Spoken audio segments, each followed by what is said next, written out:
Oi, boa noite, galera. Boa noite, amigos. Estamos começando mais um Proseando sobre Gestão, né? Hoje vou receber um grande amigo aqui. Aí hoje eu resolvi começar com música, né? Que é sempre bom, né? Deixa eu ver se meu amigo o Erito Cruz acho que já tá aqui por aqui.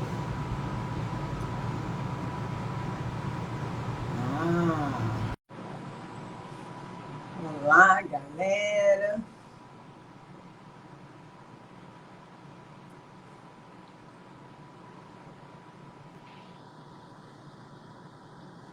Alô, nossa, eu estava preocupada porque semana passada deu um bug aqui no sistema. Bom, boa noite, me ouve? Me ouve bem? Estou te ouvindo bem. Tranquilo. E aí? Hoje foi correria. Mas todos os nossos dias, graças a Deus, são correria por coisas boas, né? Isso é sempre muito agradável, né? Quando a gente tem um dia agitado, mas produtivo, né? Então é muito legal. Olha, queria assim, muito te agradecer pela oportunidade da gente bater um papo, principalmente sobre gestão financeira, né? Gestão de negócios, que é o seu carro-chefe. Para quem não conhece, o Erito Cruz é economista, é consultor. Gente, ele é coach financeiro, isso é tudo de bom. É mentor em formação de processo de venda, que isso é muito bom, gente. E aí ele é professor universitário, é palestrante, né? E é consultor Sebrae, como eu, que é um trabalho muito legal que a gente vai fazendo, conhecendo várias pessoas, né? Oportunizando as mais diversas empresas, né? A mudar o seu rumo, mudar o mindset dos empresários, né? Que é muito difícil, né? Então, muito obrigada por ter aceitado esse meu desafio para Proseando sobre Gestão. Legal. Então, aí quando puder começar, você fala que... Vamos nós! Começa aí. Aqui é bate-papo assim, tranquilo. O Erito, eu falei essa coisa de ser, né, mudar o mindset do empresário, já que você é coach financeiro. O que você acha e qual é o caminho que você indica para os empresários, principalmente na minha área maior de atuação, que é na cultura, deles considerarem fazerem uma gestão financeira? O que você acha que falta para esse empresário? Primeiramente, Sandra, muito obrigado pelo convite, uma boa noite a todos. A gestão financeira, eu costumo dizer que é o coração da empresa. Então, seja a empresa lá com fins lucrativos ou sem fins lucrativos, ela precisa ter gestão financeira. E eu costumo dizer assim para os meus clientes, meus amigos, né? Eu falo para eles assim, quando você montou a sua empresa, você botou lá no contrato social que era para fins lucrativos. Então, você precisa entender que você precisa fazer com que a tua empresa dê resultado. Então, se você não tem uma gestão financeira adequada, ela não vai dar resultado. E ela não dando resultado, você não tem lucro. Então, seja qual for a área, é fundamental ter a gestão financeira, porque eu costumo dizer que empresa não tem coração, empresa não tem sentimento, empresa são números. Então, se você não tem os números, você não consegue resolver nada. Sim. E assim, hoje eu queria atender um cliente até de um outro estado, mas a gente não conseguiu fazer um diagnóstico porque não tinha números. E aí, sem números, a gente não consegue fazer. A gente pode ser o melhor que for, mas se não tiver números, não adianta. Então, você acha que essa dificuldade dos empresários e até da pessoa física também, com a questão, e dos números aqui a gente não está falando só a matemática, né? Uhum. Fazer mesmo um controle do extrato bancário, saber o que ganha, o que gasta.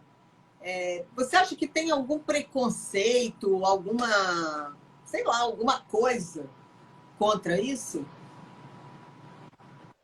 Não, assim, essa questão aí, como falou o pessoal da área cultural, isso é uma cultura. É uma cultura que vem, que as pessoas elas não têm essa situação, porque veja bem, os pais nunca ensinaram os filhos que tinham que ter um controle financeiro, nunca ensinaram para ele que tinha que juntar um dinheirinho para poder comprar o que ele quisesse depois no final, para começar a trabalhar objetivo, meta, entender a importância do dinheiro, dar valor. Tudo isso não foi ensinado. E aí a pessoa casa, aí ela acha que ela tem as dívidas dela, outro acha que tem as dívidas dele, ninguém entende, sabe o quanto que tem, e aí isso leva para a empresa, e depois vai para a empresa, aí ele está na empresa, cria uma outra pessoa, né? Ele tem lá a pessoa física que depois constitui uma pessoa jurídica. Mas só que essa constituição da nova pessoa, ele leva a pessoa física junto também. Que aí ele acaba, um dos grandes gargalos que tem nas finanças é exatamente esse. Eu sei que aqui os nossos convidados, na nossa região, não acontece isso, né? De juntar o particular com a empresa, mas isso em alguns lugares, né, acontece. Mas nós que os nossos convidados não acontece Não, isso. e eu acho que Que a não, gente é, juntar o particular com a empresa, aí a gente também tem que, né, explicar para as pessoas que não, ela pode, por exemplo, as empresas prestadoras de serviço, do qual você é o sócio e tem outro sócio, e você vive daquela prestação de serviço, óbvio que você tem que ter uma retirada, né? Um prolabore. Porém, não pode ser um prolabore maior do que a prestação de serviço que você fez. Então, é fazer esse planejamento financeiro, não? isso aí, assim, nessa questão que eu vejo que há essa dificuldade, eu sempre oriento, né, os meus alunos, meus clientes, de fazer o seguinte, ó, vamos começar aqui a consultoria, mas antes de começar a consultoria, você vai ter um dever de casa. Você vai juntar a família, você vai. Já fala assim, tem criança, já pede um dinheirinho, então bota também na reunião e vocês vão conversar e vão ver todas as suas despesas particulares. Quanto que é água, luz, telefone, passeio, tudo, tudo. E aí reúne, vê tudo que é despesa pessoal, bota aí uns 20% a mais para os imprevistos, que a gente acaba não sabendo o que pode acontecer, furar um pneu, precisar fazer um conserto. E aí pega esse valor de tudo que você precisa no particular, para suas despesas do mês, e joga para a empresa como prolabore, que é o salário do dono. Então, quando você leva isso para a empresa e coloca lá como salário do dono, você vai saber exatamente o quanto você precisa de salário. E aí você, como dono, você vai olhar lá o teu faturamento. Você botou lá 6 mil de prolabore. Aí você vai ver que o teu faturamento está dando 5 mil, você fala assim, calma aí.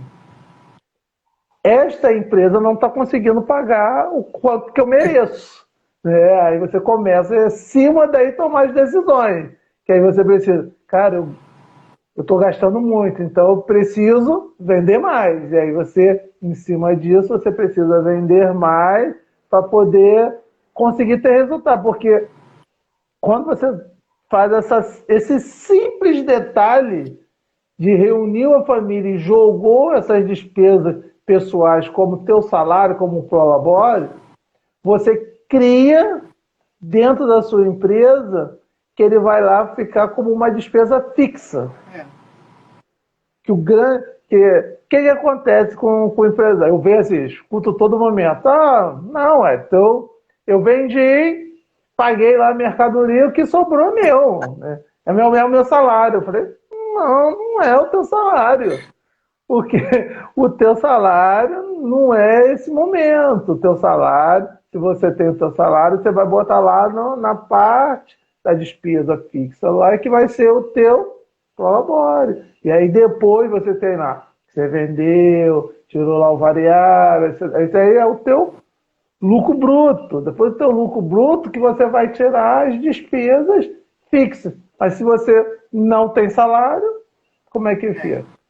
Certo? Então é importantíssimo ver essa questão de que esse salário é preciso, é necessário estar no teu controle financeiro. E eu vou mais além, porque os empresários, ele leva de 90% a 95% com preso nas operações, na parte no operacional. E ele não tem muito tempo para o financeiro. Então, o que eu costumo dizer? Gente, você não tem tempo para o financeiro, o que você precisa fazer? Você já parou para pensar de pegar a sua hora? Quanto é que custa a sua hora de trabalho? Quanto custa o que você faz?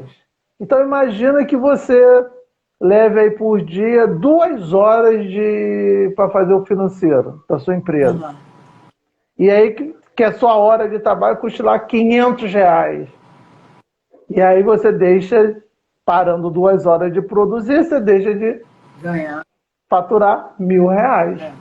Então, a gente consegue fazer essa reflexão quando a gente pega esses R$ 1.000, multiplica lá por 25 dias, R$ 25.000 que você deixa de ganhar porque você está preso no financeiro, apenas 2 horas. E aí a gente costuma falar, vamos fazer exatamente com que tenha alguém que possa ajudar a gente, porque é tanta coisa que tem para fazer, e se a gente não pedir ajuda, a gente acaba estafando, a gente acaba não conseguindo ver resultado, porque a gente não consegue ter um resultado. Então a gente precisa ter um resultado, a gente precisa saber o quanto é que eu estou valendo, quanto que a empresa vale me pagar, quanto é que eu preciso receber. E o que eu estou recebendo, vale a pena eu ficar 2 horas, 3 horas sem trabalhar? Então é isso que a gente precisa refletir. Sem controle, né? Assim, a gente faz até uma analogia muito no Sebrae falando da questão do controle, né? A gente costuma fazer analogia com carro. Se você vai sair com o carro, você precisa verificar. Você verifica se tem óleo, se tem gasolina, pneu, você faz um monte de controle. E na sua empresa, você não faz nenhum controle? Então, essa é uma situação que a gente precisa refletir e ver que o controle financeiro faz parte da nossa vida. Todo momento a gente precisa ter controle. Uma coisa também que eu acho que dificulta muito essa questão de pensar o financeiro, de planejar, é uma coisa que sempre me remete quando era criança, que quando os adultos começavam a discutir sobre isso, as crianças eram retiradas da sala. Né? E aí tem muito a ver a fala, né, dos mais idosos, dos mais antigos, que fala assim, criança e discussão de dinheiro não existe. Criança participar, pior ainda. Então, quando você fala que a gente deve envolver as crianças nessas discussões e nas decisões, é mudar esse paradigma do pensamento do imaginário popular de que esse não é um assunto que se discuta, não? Assim, fiquei muito feliz já agora que isso já é disciplina obrigatória nas escolas. Então já começou a educação financeira ser uma matéria que vai se discutir isso na escola. Então isso é importantíssimo, tendo essa questão de não ser um mistério, né? De ser uma coisa. Pode ser natural, assim, jogos, fazer com que a criança, assim, é tão simples você, quando a criança começa a já pedir alguma coisa e você começa a fazer com que ela tenha essa consciência, que quando ela cresce, isso é normal. Eu costumo dizer que, assim, a base, a gente precisa ter uma base financeira. Se a gente não tem uma base financeira, não adianta que na vida adulta a gente não vai ter. A gente pode construir depois de adulto, sim. A gente vai estudar, a gente vai buscar conhecimento, a gente vai reforçar uma base que nós não tivemos. Mas só assim, tanto é assim, que a gente, quando a gente leva um casal, por exemplo, em família, quando a gente leva para a família ali, sempre um tem aquela consciência e o outro não. Né? E aí tem o equilíbrio ali para poder levar. Porque se pegar os dois que não tem controle, É. imagina. Tem até um filme, né, com o... Ai, meu Deus do céu. Um filme de humor que mostra isso, né? Que eles ganham um monte de dinheiro, Uhum. vai gastando, fica pobre. Então é um... Até que a sorte nos separe. Isso, até a sorte até você mostra muito, muito isso, né? Mas também, eu acho que tem umas coisas assim...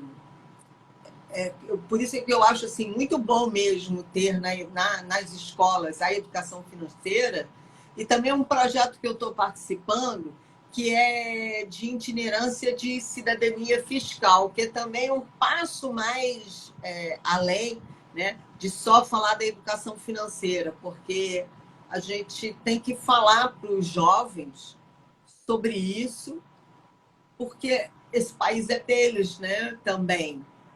E temos que ter Uhum. essa memória de guardar o dinheiro, gastar só o que tem, não só Isso. pessoal na sua empresa, mas também saber o quanto, como é que funcionam os governos, né?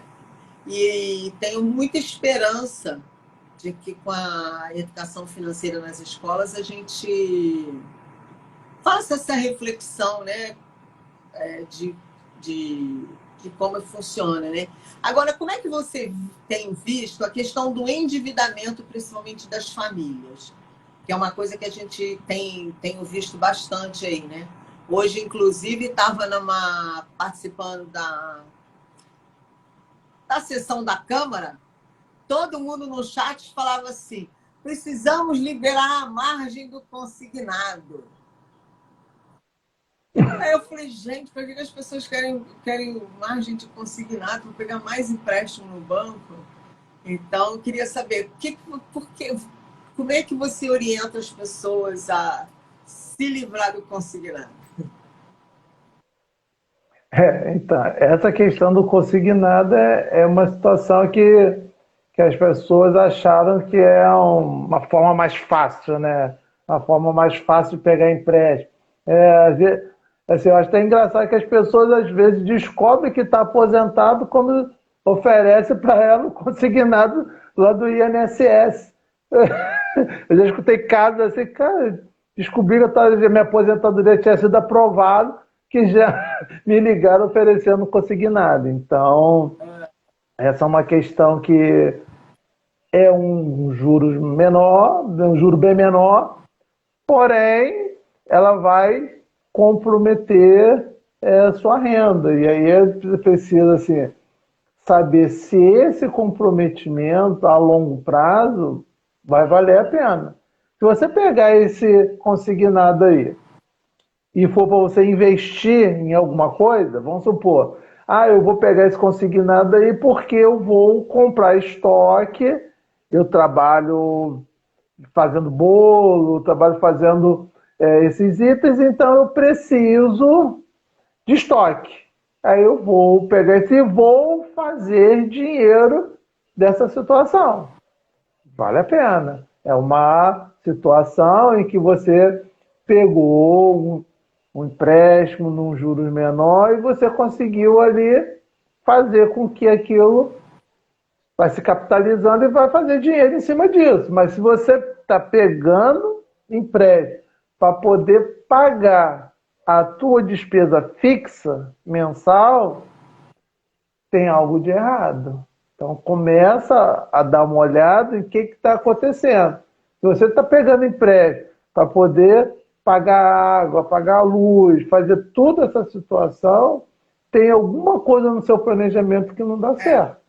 Certo? Então a gente costuma preparar, fazer algumas situações para, assim, até postar depois se alguém quiser, eu tenho alguns e-books, alguns cursos, falando exatamente sobre essa situação, né? Porque a gente precisa fazer uma regra lá na parte financeira pessoal, que é o 50-30-20. Né? A gente pega lá, o que é essa regra 50-30-20? O que é isso? Já ouviu falar? Então, com o teu salário, você tem que pegar 50% para poder pagar a despesa fixa, certo? 30% você pega por variável e 20% você guardar para os seus sonhos, certo? Assim, para fazer um planejamento ou sonho, ou para sair do endividamento, para poder fazer uma situação. E tem alguns mais radicais que até faz os 50-20-30. Como é que... Ou outros radicais faz 20-50-30. Por quê? Alguns dizem assim, primeiro eu vou separar 20% para o meu sonho. Depois, com 50%, eu vou pagar minha despesa fixa. E 30% para os variáveis. Tem gente que não abre mão de primeiro reservar isso. Porque assim, tem situações, se você deixar lá no final o que sobrar eu vou guardar, você acaba não guardando. Então, algumas coisas mais pesadas, você quer ser bem radical, pega lá primeiro, vamos supor que você ganha R$1.000, pega lá R$200 e guarda. Esse é para o teu sonho. Esse é para você fazer um planejamento, você pagar o endividamento, ou quer comprar um carro, quer viajar, vai lá e guarda. Agora, com os 800, você vai ter que pagar a tua dívida fixa e os variáveis. Certo? Então, aí você consegue fazer alguns planejamentos para poder se desenvolver financeiramente. E isso, assim, eu trabalhei bem com o pessoal, essa técnica de 50-30-20, que o pessoal percebeu que, assim, o que acontece, né, quando a pessoa não tem controle, né, que ela acaba fazendo 100% e 10 negativo, né, porque ela acaba pegando, usa todas as, paga tudo e ainda fica devendo, ainda pega uso especial, usa cartão, usa tudo e acaba não conseguindo arcar. Então é importante que a pessoa tenha o seu salário e que ela divida lá dentro das suas despesas fixas, o que ela tem para pagar, tudo que ela tem para pagar dos variáveis e faz o planejamento do seu sonho. O que você precisa? O que eu quero fazer? Sempre eu lembro que o teu sonho precisa ter um valor. Não precisa assim, eu tenho um sonho. Sonhar todo mundo sonha, mas qual é o valor do seu sonho? Quanto é que custa esse teu sonho? Meu sonho é trocar de carro. Quanto custa esse carro? Ah, meu sonho é comprar uma casa própria. Quanto custa essa casa própria? Porque senão não adianta, senão só sonhar, sonhar. Você quer sonho? Vai na padaria e compra um. Lá tem sonho, lá vende sonho. Fora isso, não tem jeito. E mesmo assim, você precisa saber quanto custa esse sonho para poder comprar, senão você não, Mas não então, compra. Então, todo sonho precisa. mas você agora falou uma coisa. Pois Você falou agora da questão da casa própria. É uma coisa que tenho refletido muito com essa questão aí dos juros e tudo mais. Será que vale mesmo você hoje se endividar para ter uma casa própria? então, essa é uma questão aí, assim, para os jovens há pouco tempo, eles vão entender uma coisa natural. Mas para os jovens há mais tempo, que gosta, né, de ter algo para chamar de seu, já é mais difícil, né? Que vem o ditado, quem casa quer casa, tem tudo isso, é uma situação que muda muito com o andar do tempo. O que acontece? Essa é uma situação que a gente diz o seguinte: você precisa fazer com que o dinheiro trabalhe para você. Você precisa fazer com que esse dinheiro ele pague suas contas. Você tem que fazer com que o dinheiro ele tenha rendimento, que ele faça o contrário. A inflação subiu, Selic, não sei o quê. Isso para quem tem dinheiro é uma maravilha. Vai ganhar dinheiro. Mas para aquele que não tem dinheiro, pega o empréstimo, vai perder dinheiro. Certo? Então, a gente precisa entender exatamente isso.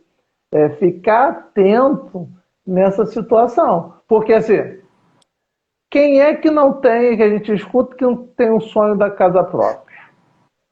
Isso é normal, o sonho da casa própria. Mas se você parar para pensar, tem estudos sobre isso. Se você pegar um valor e pegar esse valor e aplicar, fazer um investimento seguro, não estou falando investimento de nada de se aventurar, investimento seguro, em que você tenha lá um rendimento mensal. Vamos supor que você pegue 100 mil. Pegue 100 mil, vai lá e bota, faça um investimento que dê 2% ao mês. Você tem aí 2 mil, por mês. Quanto é que custa um aluguel de uma casa que possa 1.500, 2.000? Então, veja bem, você vai ter 100 mil guardado, esse rendimento vai estar pagando a tua casa e você está lá capitalizado. Agora, vem para o outro momento. Você financia uma casa, você fica aí 30, 35 anos pagando, e aí você vai pagando, aí você vai pagando, e aí você vai pagando juros, juros, juros, juros, e não amortiza. E aí você leva anos para poder pagar, certo? Então, você faz o contrário, você acaba fazendo, pagando juros e não recebendo juros, certo? Então, é importante a gente começar a refletir nessa questão sobre isso, porque as pessoas falam assim, pô, morar de aluguel? Ah, poxa, se você morar de aluguel e você não tiver capitalizado, é complicado sim. Mas se você morar de aluguel, mas você tiver capitalizado, é outro momento. Porque aí você faz com que este valor que você tem, que seria lá da sua casa, fazendo com que ele trabalhe para você. Mas isso alguns não gostam, certo? Aí perguntaram aí, dinheiro aplicado em imóvel é o melhor ter ele investido? É isso aí que botaram? E comprar uma casa, a pergunta é o seguinte, e comprar uma casa à vista, o dinheiro aplicado no imóvel é melhor do que ter ele investido? Então, aí tem aquelas situações do custo de oportunidade, tem as situações que a gente pode ver. Vamos supor, se eu vou comprar um imóvel em uma área que eu sei que ele vai valorizar e que aquela casa que eu comprei, ela estava com o telhado todo escuro, todo feio, pintura toda feia, muro caindo. E eu sei que aquele lugar vai valorizar no que eu dou uma reforma no telhado, e que eu dou uma pintura, que eu melhoro o muro, isso tudo já vai valorizar, certo? O ganho que você vai ter ali vai ser tremendo. Porém, se você... Isso estou falando se você comprou à vista. Mas se você comprou parcelado, financiou isso daí, é bem complicado. Porque você ganha uma dívida a longo prazo.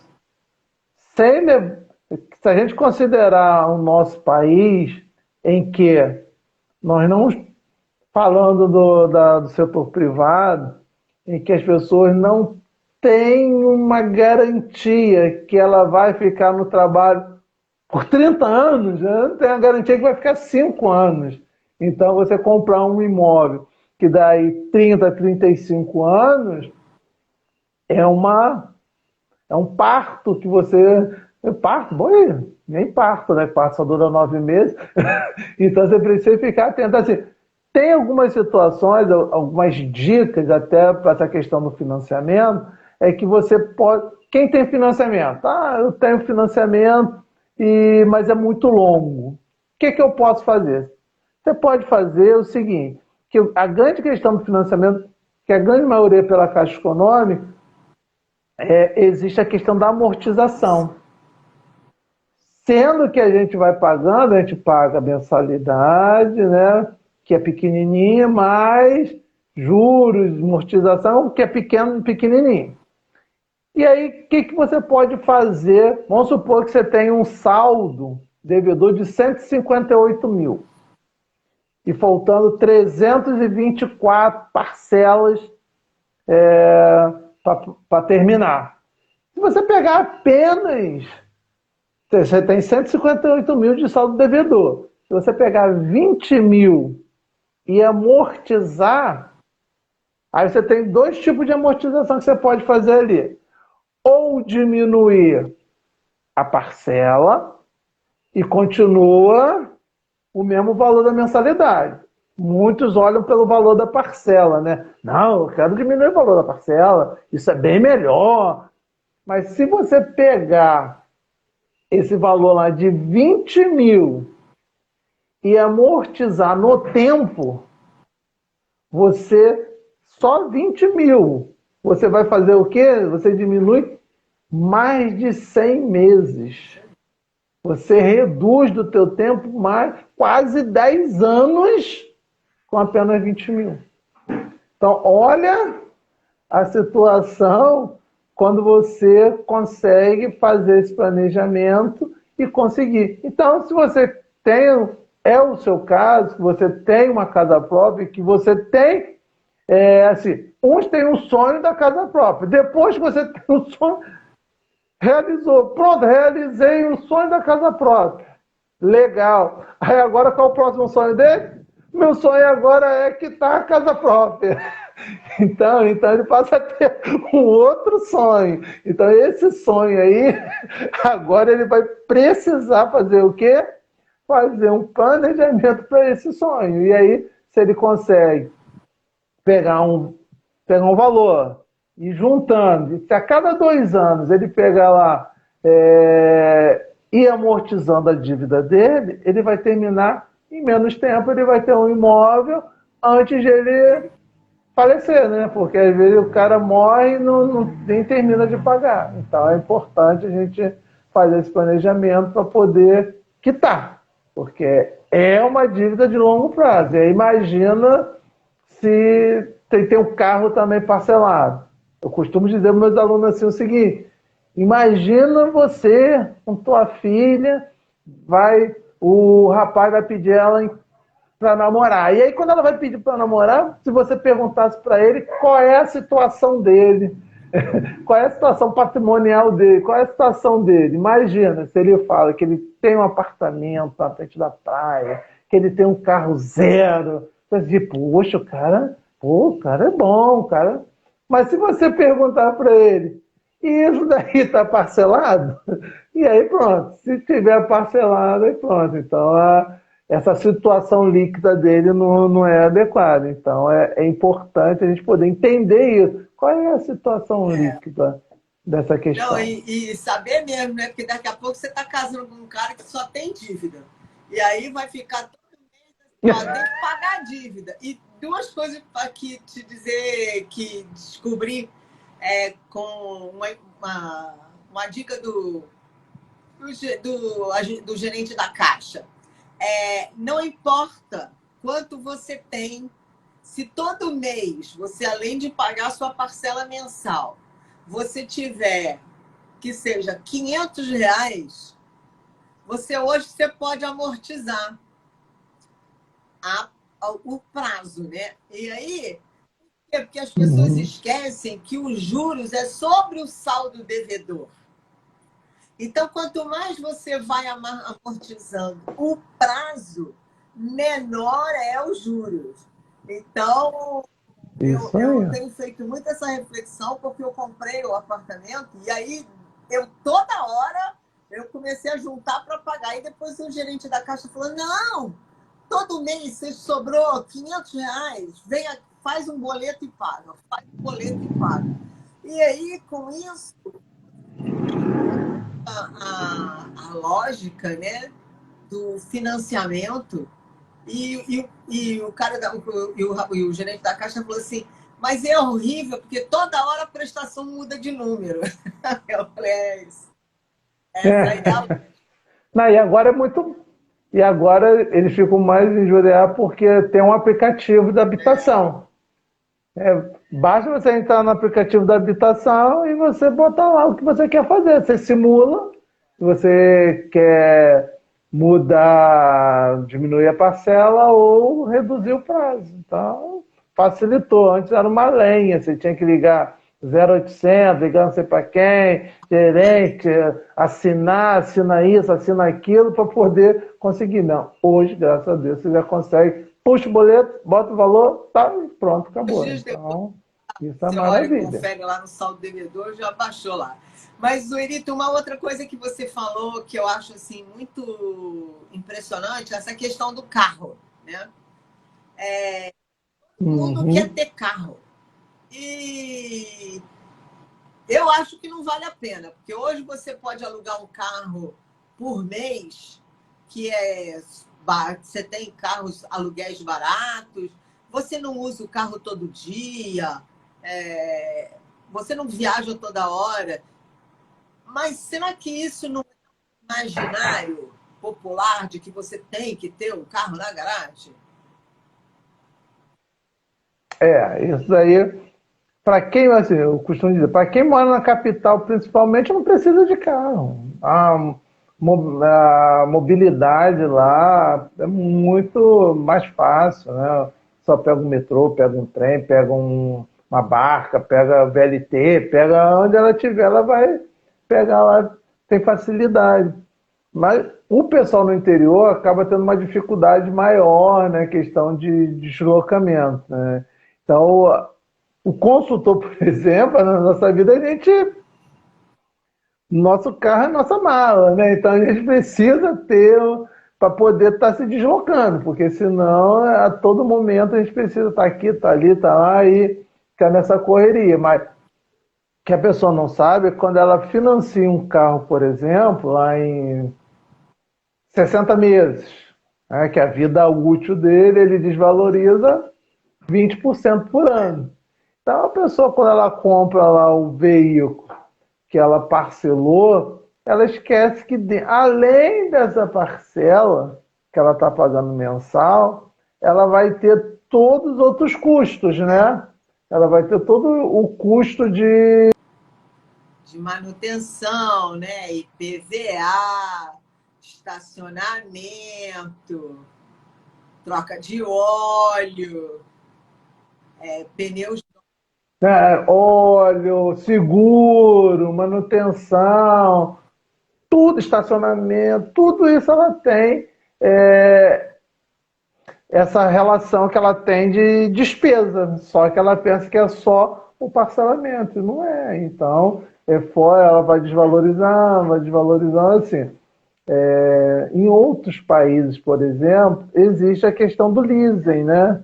Aqui o leasing é um tipo de parcelamento que você faz e que esse parcelamento que você faz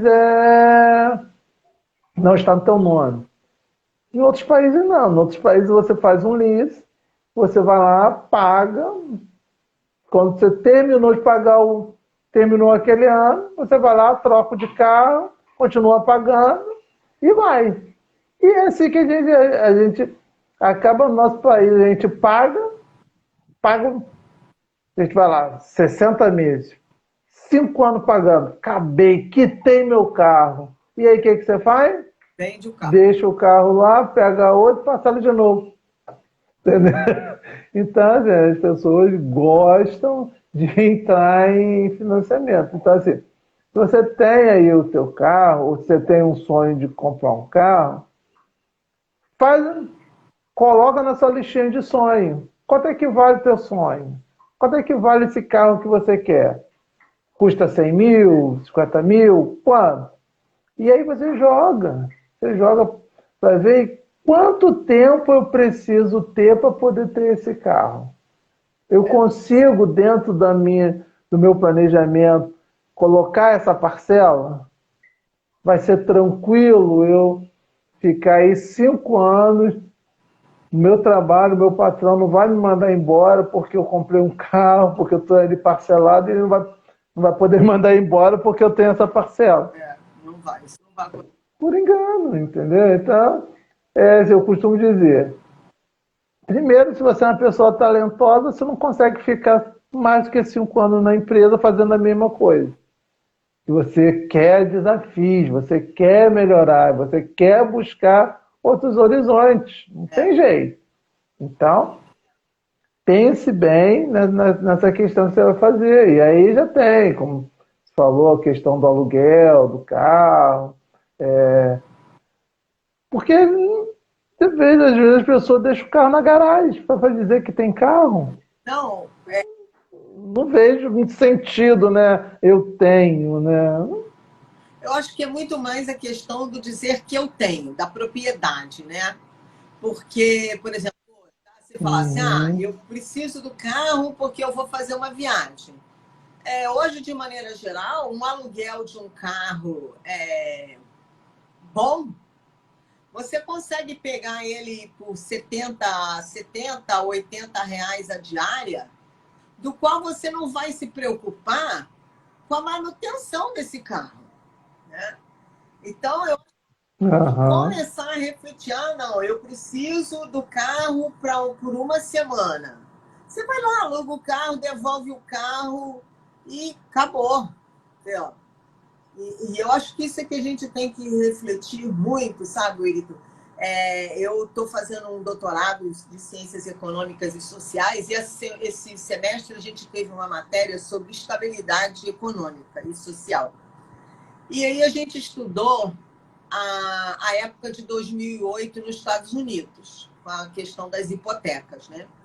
E aí, essa coisa do endividamento chama muita atenção, porque eles pegam tudo e vai hipoteca da hipoteca da hipoteca da hipoteca para sobreviver. E foi aí que deu toda a confusão em 2008 e que ainda persiste até hoje, né? Mas por quê? Aquela bolha, né, dos Estados Unidos, Olha, né? mas mesmo assim, Bolha eles imobiliária. ainda não aprenderam que a questão da aquisição da casa com a hipoteca não é um bom negócio. Mas porque é exatamente o que a gente acabou de falar com a mesma questão aqui no Brasil. Precisa efetivamente você se endividar para ter uma casa? Eu acho que essa que é a grande questão.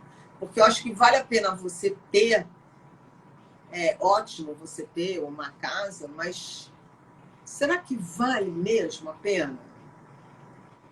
Aí muitos vão dizer aqui, mas o que eu vou deixar para o meu filho? Nada. ele tem que trabalhar. Ainda tem esse imaginário popular, né? Eu tenho que deixar algo para a minha família. Gente, isso é pensamento do século XIV, né? Da Idade Média e tudo mais. Então, não sei como é que você enxerga um pouco essa coisa também das propriedades, de você ter para deixar para alguém. Assim, eu vejo, né, pessoas, né, que acabam compra imóvel, compra terreno, compra casa, aí vai comprando. E isso vai acontecendo o seguinte: no momento ele pensou, eu vou investir em imóvel. Mas só que quando esse investimento, todo investimento tem risco, certo? Comprei um apartamento. Aí aquele apartamento que eu comprei, tá lá, eu tenho um apartamento, mas eu não alugo, eu não vou. Aí eu tenho condomínio para pagar, água, luz, manutenção, tem tudo ali. Ao invés de eu ganhar dinheiro, eu estou perdendo dinheiro. Eu tenho terreno bonito, grande, tá todo cercadinho, legal, mas não vendo, não faz nada, vizinho começa a reclamar, preciso fazer o quê? Pagar lá para poder cortar o mato. E aí, dinheiro que eu tenho que perder para poder cortar o mato, para não ficar com briga com o vizinho. Então, quer dizer, não é essa situação de você ir criando, comprando, comprando, comprando, comprando, comprando, não vale muito a pena. Certo? Vale mais a pena você pegar tudo isso daí, venda tudo que você tem, que está lá minando o seu dinheiro, e você saindo desse teu ego de dizer, eu tenho, eu tenho, eu tenho, você não tem. Assim, pô, eu conheço fulano que tem várias casas, eu conheço fulano que tem vários carros. Mas para quê? Para que isso? Qual é a necessidade disso? Mas se você pegar tudo isso daí, você pegar e investir, você vai ter tranquilidade financeira, você vai poder passear, você vai poder viajar e o teu capital lá rendendo, trabalhando para você. E as pessoas fazem o contrário, ela trabalha para o dinheiro, não o dinheiro trabalha para ela. Então, essa é só, quando ela entender que eu tenho que fazer com que eu ganhe juros e não pague juros, aí beleza. Mas enquanto ela tiver nessa que pagar juros é normal, que pagar juros é tranquilo, vai estar trabalhando, trabalhando. Aí vem aquela frase, eu sempre, quem tiver oportunidade depois visitar lá o meu Instagram, conhecer, sempre eu falo dessa frase, que eu não consigo, as pessoas falam para mim assim, o professor, não consigo entender porque eu trabalho, trabalho, trabalho e não vejo a cor do dinheiro. É uma frase assim que as pessoas falam direto e elas não conseguem entender o porquê que ela trabalha, trabalha e não vê a cor do dinheiro. Mas por quê? Exatamente porque ela não sabe para onde está indo. Entra e sai, ela não vê. Certo? A minha missão, eu venho aí já buscando um tempo de tentar de criar nas pessoas uma consciência financeira. Enquanto não existir uma consciência financeira nas pessoas, isso vai dar muito trabalho. Certo? Então as pessoas precisam ter essa consciência financeira. Ela precisa saber que entra dinheiro e sai dinheiro. Não tem jeito, origem e destino. Existe a origem do dinheiro e qual é o destino desse dinheiro. Certo? Eu costumo falar que a origem do destino dos trabalhadores, a origem é pouquinha. Né? Porque o pote lá da origem não é tanta. Né? Eu trabalho em vários lugares. Vários quantos? 4, 5, 3. Você tem aquela renda. agora vai para os potes do destino. Para onde vai esses valores aí? Para onde vai essa distribuição? Quantos potes eu preciso colocar para essas minhas saídas? E aí que é aquela situação. O que acontece quando você sai com a nota de R$ 50? Ela é sua amiga? Não, ela... Você sai com a nota de R$ 50, ela não volta para casa com você. Ela fica por lá. Você não sabe nem o que foi. Às vezes tem aquela sensação assim, nossa, será que eu perdi R$ 50? Que absurdo! É assim mesmo. E uma outra coisa que para a gente finalizar, e uma coisa para as pessoas refletirem quando a gente fala também dessa questão de comprar carro, comprar casa, é que quando você compra um carro e uma casa, você perde liquidez, né? Então, você não tem o dinheiro imediato ali. Você vai ter o dinheiro, né? Em algum momento. Mas se você, por exemplo, comprar uma casa, como você deu o exemplo, uma casa, reformou e tudo mais, mas aquele lugar, por exemplo, que tinha uma perspectiva de ter uma boa liquidez, e aí acontece alguma coisa, e aí ela perde o valor, você perdeu o dinheiro investido, né? Então, eu acho que é uma coisa que a gente tem que refletir bastante quando a gente está falando de dinheiro, a gente também falar de liquidez. Será que eu tenho efetivamente liquidez? Quanto você tem guardado para a sua sobrevivência se você perdeu o emprego? Essa é uma reflexão também que a gente tem que fazer.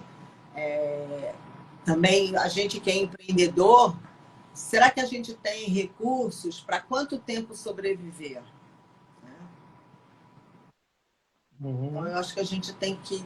Então, gosto muito de falar dessa questão da educação financeira para chamar a atenção das pessoas. Será que eu efetivamente tenho liquidez?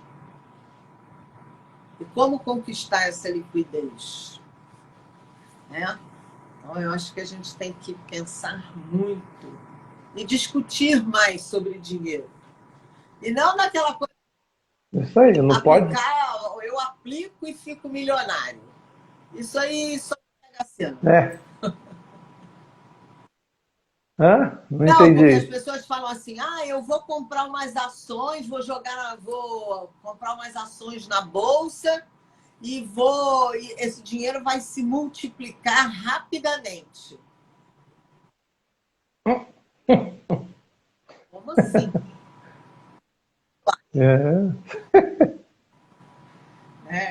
Isso aí pode perder, né? Então a pessoa precisa entender que investimento é risco, né? E aí tem que ser feito a longo prazo. Se fizer a curto prazo,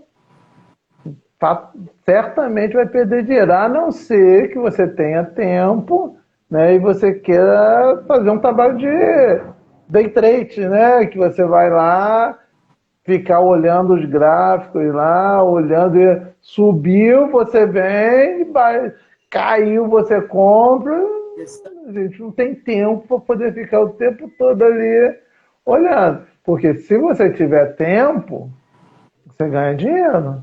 Você vai... Tem várias séries que mostram o desenvolvimento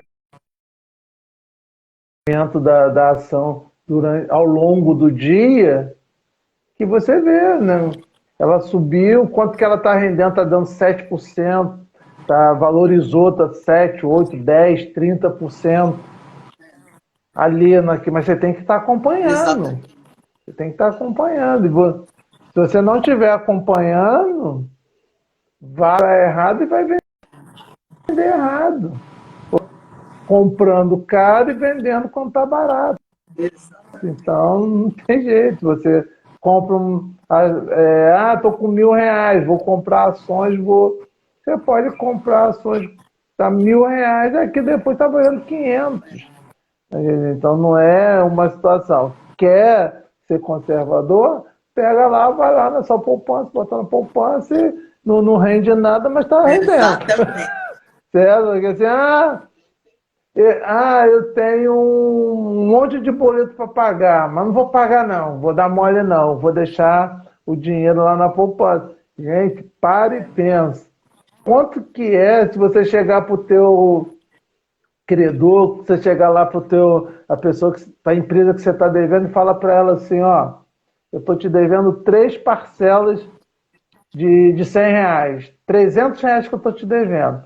Se eu antecipar essas 3 parcelas, você me dá aí pelo menos 10% de desconto? Então, quer dizer, você ia pagar 300, você vai pagar 290.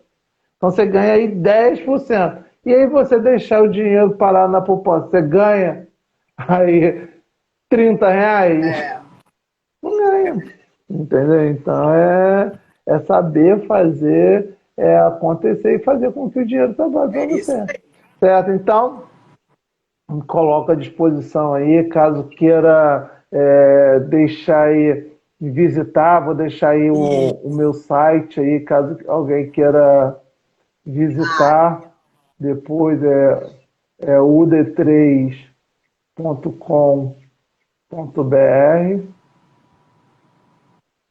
Aí, vocês quiserem visitar, conhecer aí o que pode fazer, nós temos aí vários, temos cursos, consultoria, nós temos treinamento, nós temos vários e-books de graça, nós temos diagnóstico, a gente faz, eu faço a consultoria, a consultoria não, faço um coach financeiro para a pessoa, dou uma sessão grátis para ela poder exatamente saber o que ela pode fazer. A gente faz um diagnóstico da empresa, a gente tem várias possibilidades de fazer com que a empresa cresça. A gente tem várias possibilidades. Nós temos conteúdos de graça para que possa ajudar a população a mudar, a crescer e a evoluir. Certo? A gente tem vários momentos que a gente pode fazer. E aí, precisando, pode me seguir no Instagram, se não conseguiu no site, tem o meu WhatsApp, tem aí. Fique à vontade, mas não deixe a finanças de lado. Não jogue ela para escanteio, que ela, assim, e uma situação é bastante importante. Tristeza não paga dívida. Não adianta você sentar e chorar que não vai resolver nada. E aí, pro pessoal da cultura aí, tá com dívida, vai lá, produza mais para você poder quitar isso daí, porque sentar e chorar não vai adiantar de nada. Então, ó, fica como lição de casa para todo mundo. Rever suas despesas, né? 50, 30, 20. Segue a gente aí no Instagram. O Erito tem muito conteúdo lá no site dele. E avaliem se vale a pena investir em imóveis e carro ou ter liquidez. Gente, a gente vai estar aí agora. O Erito, muito obrigada. Vamos marcar outro papo desse, porque eu gosto de falar dessa questão das finanças. Queria agradecer a todo mundo que esteve aqui. Gi, obrigada, Adriano. Até o meu amigo Edu, Kívia, o Miguel. Obrigada a todo mundo que passou por aqui. Uma boa noite. E, ó, terça-feira que vem vamos falar sobre gestão de contratos com a professora Fernanda Marcial, porque, gente, temos que prestar atenção nos contratos, né? Somente na área da cultura. Tá bom? Erito, obrigada. Uma boa noite. Um abraço, tchau, tchau. Boa noite aí a todos. Te espero lá. Tchau. Falou, abraço. Tchau. Tá.